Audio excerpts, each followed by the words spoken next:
नमस्कार, मैं हूं विकास कौशिक और मेरे साथ एबीपी न्यूज पर आप देख रहे हैं हमारी ये खास पेशकश। बदलते दौर में काफी कुछ बदला है, हमारी लाइफ, हमारा लाइफस्टाइल।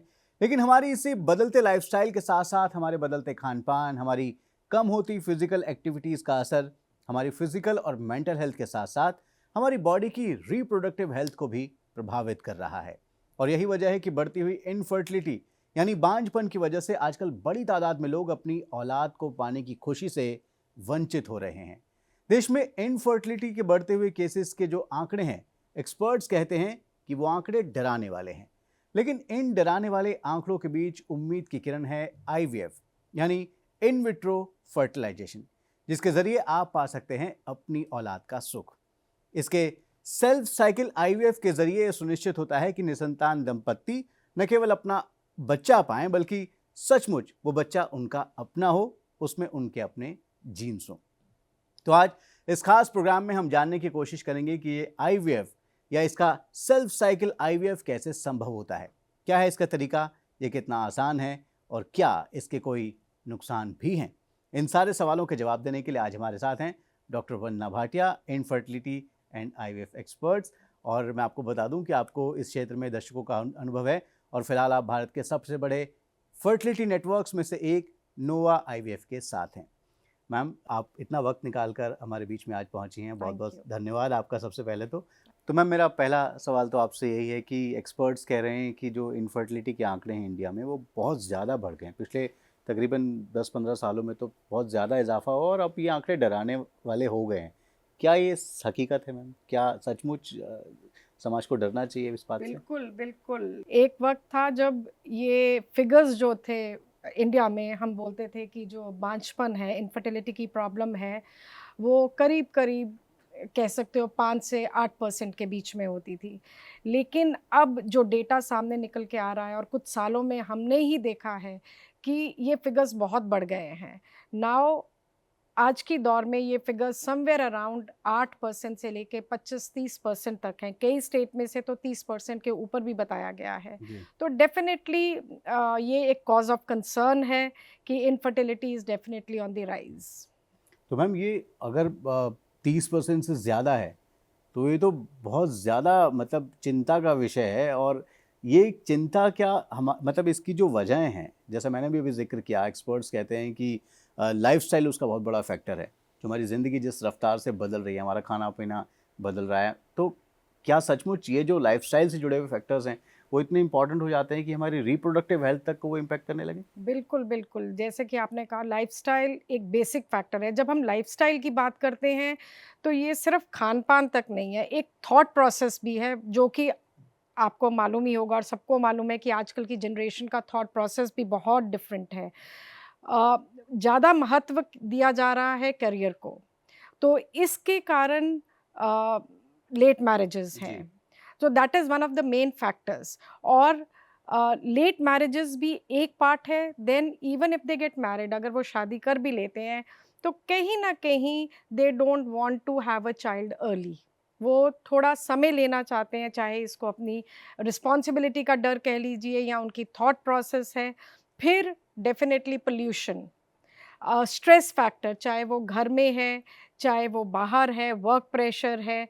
तो देन अनियमित खान-पान, जंक फूड, किसी को वक़्त ही नहीं है खुद बना, स्पेशली न्यूक्लियर फैमिलीज़ में वो इतना बिज़ी हैं अपने करियर को लेके।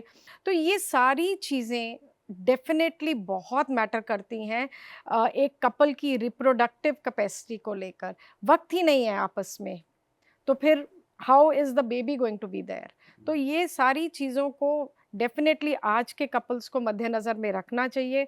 और इम्पॉर्टेंट बात ये है कि जब वो सोचने लगते हैं फर्टिलिटी के बारे में, तो काफ़ी लेट हो चुके होते हैं और तब उन्हें रिजल्ट्स बहुत जल्दी चाहिए। तो ये उनको एक रेट्रोस्पेक्टिवली शुरू से ही सोचना चाहिए। और इनफैक्ट जो कपल्स इस दौर से, इस प्रॉब्लम से गुजर रहे हैं, उनका हम उन्हीं को बोलते हैं कि अपनी यंगर जनरेशन को अवेयर करो कि ये सारी प्रॉब्लम्स आ सकती हैं अगर वो भी ऐसा ही सोचें तो। जी मैम, वक्त तेज़ी से बदला है और सोच भी बदली है और इसी वजह से आपने एक बहुत बड़ा फैक्टर सामने आप लेकर आए हैं, डिलेड मैरिजेस। जो चाहे उसकी वजह करियर हो या करेक्ट। लोग एंजॉय करना चाहते हैं अपनी हाँ। ज़िंदगी को, पहले वो सारे फैक्टर्स हों। तो एक आइडियल एज आपके हिसाब से शादी की क्या है? मतलब आप, क्योंकि आप सारी बातों को समझेंगे कि करियर भी ज़रूरी है अपनी जगह पर और शादीशुदा ज़िंदगी भी ज़रूरी है। तो एक आइडियल एज डॉक्टर वंदना भाटिया क्या रेकमेंड करेंगी? एक लड़के के लिए कितनी हो, लड़की के लिए कितनी हो? देखिए, ideal age should be anywhere between 26 to 30 मेरे हिसाब से, बिकॉज जो रिप्रोडक्टिव लाइफ स्पैन है और जो बेस्ट कह सकते हो फिगर्स हैं फर्टिलिटी के उसमें, तो 26 to 30 is the best years to have a child. इसमें आपके जो ओवरीज हैं और ये सब है, ये बहुत अच्छे तरीके से काम करते हैं। 30 के बाद फर्टिलिटी डिक्लाइन होनी शुरू हो जाती है, और 35 के बाद तो स्पेशली फीमेल्स में, फीमेल्स की बात कर रही हूँ, 35 के बाद तो बहुत जल्दी से डिक्लाइन करती है। तो मेरे हिसाब से तो फर्स्ट बेबी एटलीस्ट 26 और 30 के बीच में हो जाना चाहिए। जी। तो मैम एक कभी आपने स्पेशली फीमेल करके आपने जो ज़िक्र किया, इनफर्टिलिटी आज से कुछ पहले वक्त तक ये माना जाता था कि ये महिलाओं की समस्या है, लेकिन अब चीज़ें बदल रही हैं, सामने भी आ रहा है, लोगों के लोग एक्सेप्ट भी कर रहे हैं कि ये सिर्फ महिलाओं की समस्या नहीं है, पुरुषों की भी समस्या है। इसको आप थोड़ा सा बिल्कुल। क्लैरिटी दीजिए, और लोगों को अगर अभी भी कोई कन्फ्यूज़न है जानने में, तो आप समझाइए कि ऐसा क्यों है, किस वजह से है, और कब तक लोगों को ये एक्सेप्ट करने में कितना वक्त लगेगा कि ये सिर्फ महिलाओं की समस्या नहीं है? बिल्कुल, ये इनफर्टिलिटी, बांझपन केवल महिलाओं की समस्या नहीं है। हम अपने डेटाबेस में नोवा की बात करूं तो हम देखते हैं कि 40 से 45 परसेंट केसेस जो हम डील कर रहे हैं, उसमें मेल की प्रॉब्लम होती है। Male infertility is really on the rise. ये बहुत ज़रूरी है, अवेयरनेस बहुत ज़रूरी है। जो भी कपल इससे जूझ रहा है, इस प्रॉब्लम से जूझ रहा है, they have to be investigated as a couple. ये केवल एक महिला की समस्या नहीं है, क्योंकि आप देखिए स्ट्रेस फैक्टर, लाइफस्टाइल अगर माने, ओबेसिटी, स्मोकिंग, ड्रिंकिंग, ये सारे मेल्स को भी तो इफ़ेक्ट कर रही है। पोल्यूशन आप ही देख ही रहे हो क्या हाल है। तो ये सब मेल को भी तो इफ़ेक्ट कर रहा है, तो उनके सीमन एनालिसिस को इफ़ेक्ट करता है। स्ट्रेस फैक्टर, सो कुल मिला के वी कैन नॉट से कि female is to be blamed. Definitely male को भी प्रॉब्लम हो सकती है, और हम अपने सामने देख रहे हैं, there are so many cases जहाँ एक्चुअली मेल को ही प्रॉब्लम होती है।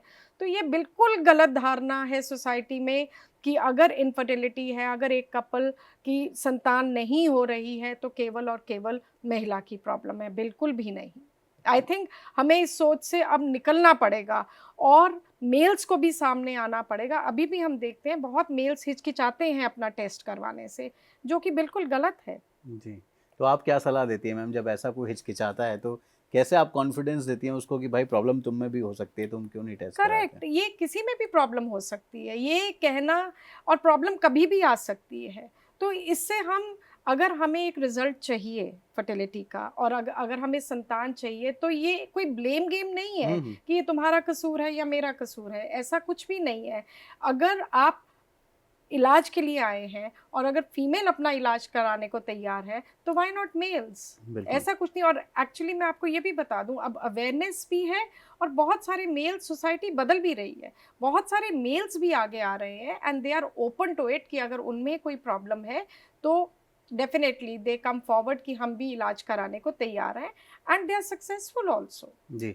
तो मैम जब बात यह है कि समस्या दोनों की है, तो ट्रीटमेंट ऑप्शंस भी दोनों के लिए होंगे। बिल्कुल। तो अगर मैं आपसे समझना चाहूँ कि मेल्स के लिए और फीमेल्स के लिए अगर आप अलग-अलग दोनों को क्लैरिटी के साथ बताएँ कि अगर हम आईवीएफ से पहले वाले जो स्टेप्स हैं, जो हम ऑब्वियसली पहले ट्रीटमेंट की बात करते हैं, तो वो ट्रीटमेंट दोनों के लिए क्या-क्या ऑप्शंस अवेलेबल हैं? कैसे आप आइडेंटिफ़ाई करते हैं और कैसे आप ट्रीटमेंट पे जाते हैं पहले? देखिए, मेडिकल में किसी भी फील्ड में ट्रीटमेंट की बात तब आती है जब हमें कारण पता हो, डायग्नोसिस जी। हो। तो डायग्नोसिस बहुत प्रिसीजन से करना पड़ता है। जब भी कपल एक इलाज के लिए आता है इनफर्टिलिटी सेक्टर में हमारे पास, तो पहले हमें ये देखना है कि प्रॉब्लम कहाँ है। तो जो बेसिक इन्वेस्टिगेशन है कि क्या महिला में प्रॉब्लम है, या फिर मेल इनफर्टिलिटी की तरफ हम जा रहे हैं, तो इलाज भी उसी तरीके से होगा।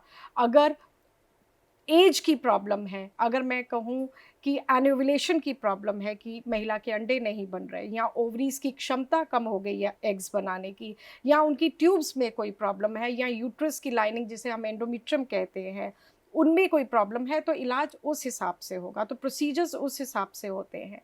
अगर मेल की समस्या है तो सीमन एनालिसिस की प्रॉब्लम है, काउंट्स कम है, शुक्राणु में कमी है, चाहे उनकी क्वांटिटी को लेके बात कीजिए या फिर उनकी क्वालिटी को, तो इलाज उस हिसाब से होगा। ये कोई ज़रूरी नहीं है कि कोई इनफर्टाइल कपल आया है तो उसको ज़रूरी आईवीएफ ही चाहिए, नहीं, कई नेचुरल में ही मॉनिटरिंग करते करते ही कंसीव कर जाते हैं, कईयों को हल्की सी दवा चाहिए होती है जिससे कंसीव कर सकते हैं वो, कई लोगों को आईवीएफ से पहले, कई दंपति को आईयूआई में कंसीव कर जाते हैं, जो कि आईवीएफ से पहले का स्टेप होता है, जिसे हम इंट्रायूट्राइन इंसेमिनेशन कहते हैं, और वो भी बहुत सक्सेसफुल हो जाता है। तो ये कोई ज़रूरी नहीं है कि कोई भी इनफर्टिलिटी के लिए कपल आए तो उसे आईवीएफ की ही ज़रूरत है। जी।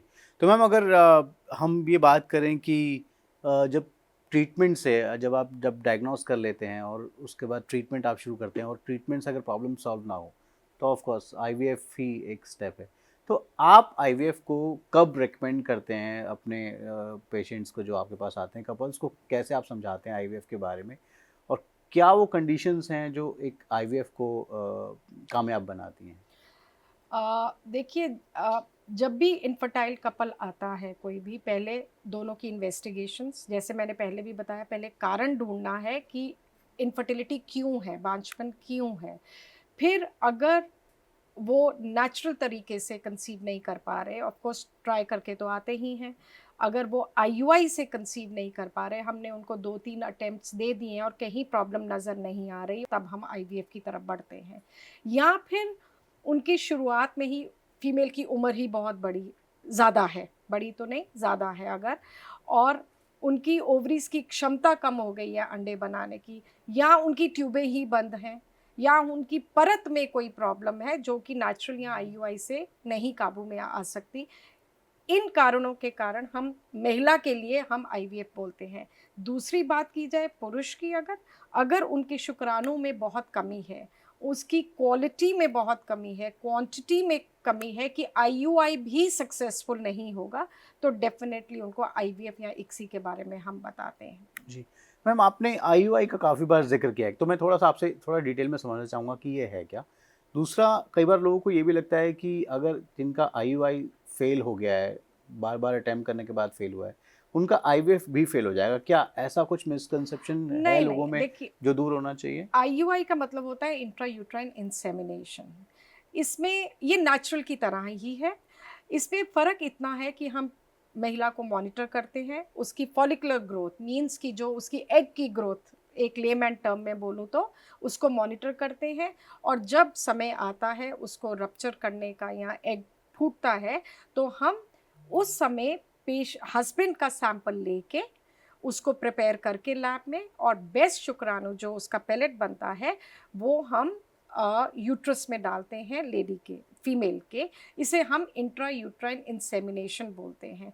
तो फ़र्क सिर्फ इतना है कि इसमें जो नीचे का हिस्सा है विजाइना वगैरह का, वो बाईपास होके हम सैंपल को as close to the tubes as possible रख देते हैं, ताकि शुक्राणु को भी कम डिस्टेंस ट्रैवल करने को मिले एग की तरफ।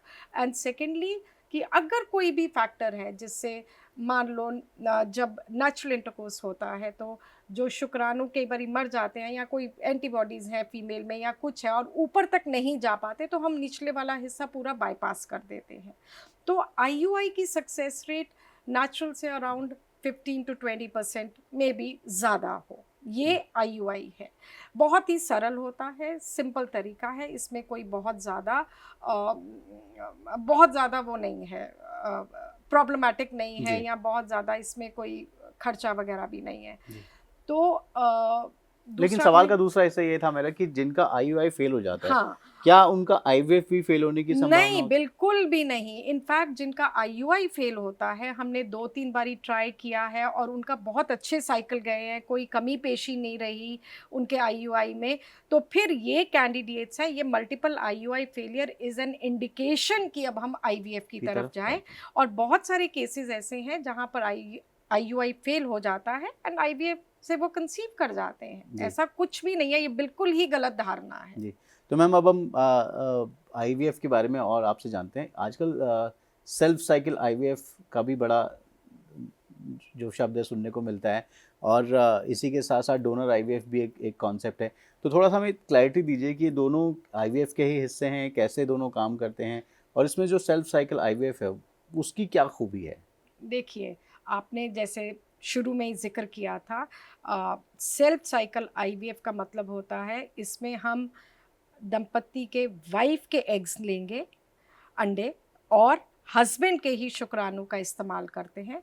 इन दोनों को हम उनके अपने होते हैं और इन दोनों को हम शरीर से बाहर इनको लैब में मिलाते हैं और इनका भ्रूण बनता है, और जो सर्वश्रेष्ठ भ्रूण बनता है इनका, वो वापस हम यूट्रस में डालते हैं। ये सेल्फ है जहाँ पर उन्हीं के अंडे और उन्हीं के शुक्राणु स्पर्म यूज़ करते हैं हम। और ऑब्वियसली इसमें एक है कि ये अपने जीन्स हैं, अपना बच्चा है, तो बहुत बड़ा इमोशनल फैक्टर है इसके जी। साथ। हर इंसान, हर कपल चाहता है कि उनका अपना बच्चा हो, और ये नोवा में आई एम प्राउड टू से कि हमारे सेल्फ साइकिल्स जहाँ तक हो सके संभव, और जब तक हो सके संभव, हम पहली प्राथमिकता हम जो है इम्पोर्टेंस हम सेल्फ साइकिल को देते हैं। और जहाँ तक डोनर आईवीएफ का सवाल है, डोनर आईवीएफ एग को लेके भी हो सकता है, स्पर्म को लेके भी हो सकता है, डिपेंडिंग अपॉन कि कौन सा ज़्यादा प्रॉब्लमैटिक फैक्टर है। तो डोनर एग आईवीएफ में ये रहता है कि पहले तो हमें परफेक्ट केस सिलेक्ट करना पड़ता है who requires donor egg IVF. हर एक पेशेंट को हम डोनर एग के लिए नहीं बोल सकते। तो जब डोनर एग लेते हैं तो उसमें ये रहता है कि अंडा जो है वो किसी और महिला का होता है, और जो स्पर्म होता है वो हस्बैंड का ही होता है।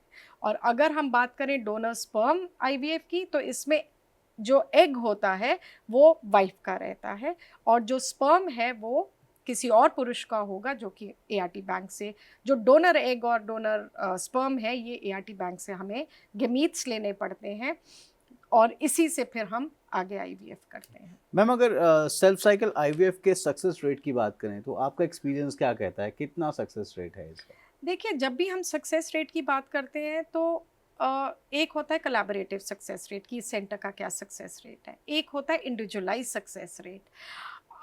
उन दोनों को हम इकट्ठा नहीं कर सकते। अब अगर हम सेल्फ साइकिल की बात करें तो जो भी सक्सेस रेट है वो कारण पे डिपेंड करेगा। अगर कारण ही ट्यूब है, मान लो ट्यूब बंद है, तो उसमें सक्सेस रेट सेल्फ साइकिल का बहुत हाई रहेगा। लेकिन अगर हम किसी 43 इयर्स ओल्ड या 42 इयर्स ओल्ड पेशेंट का आईवीएफ कर रहे हैं, सेल्फ साइकिल कर रहे हैं, तो उसमें सक्सेस रेट नीचे चला जाएगा।